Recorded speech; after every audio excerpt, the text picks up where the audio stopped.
Қотыр торғай ертегісі.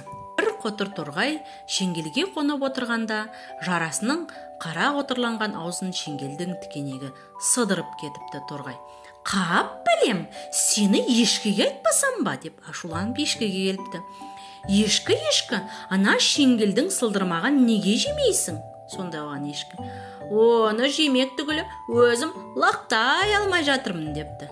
Торғай: "Қап білем, сені қасқырға айтпасам ба?" деп қасқырға келіпті. Қасқыр, ана ешкіні неге жемейсің?" "Оны жемек түгіл байдың жабағысын тауыса алмай отырмын" депті қасқыр. "Қап білем, сені жылқышыға айтпасам ба?" деп торғай жылқышыға келіпті. Жылқышы, ана қасқырды неге соғып алмайсың?"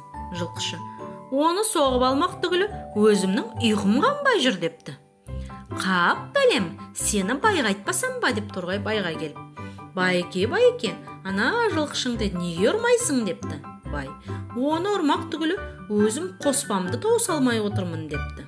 "Қап білем, сені тышқанға айтпасам ба?" деп торғай тышқанға келіпті. Тышқан, байдың қоспасын неге жемейсің?" "Оны жемек түгіл өзім інімді қаза алмай жатырмын" депті тышқан. "Қап білем, сені балаларға айтпасам ба?" депті торғай. Балаларға келіп: Балалар, ана тышқанды неге ұрып алмайсыңдар?" депті. "Оны ұрып алмақ түгілі өзіміз асығымызды ойнай алмай жатырмыз" депті балалар.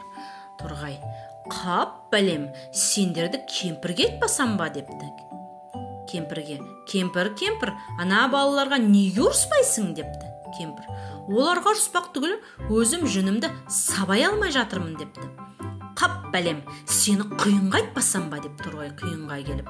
Құйын, кемпірдің жүнін неге ұшырмайсың?" депті. Ерігіп жүрген құйын құйғытып келіп кемпірдің жүнін ала жөнеліпті.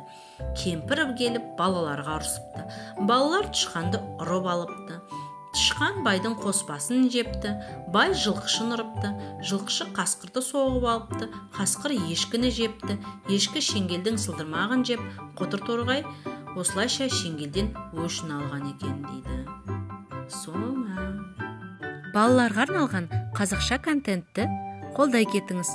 Ол үшін арнамызға тіркеліп, жүрекшені басып, пікір қалдырыңыз. Өзіңіздің достарыңызбен бөлісіңіз.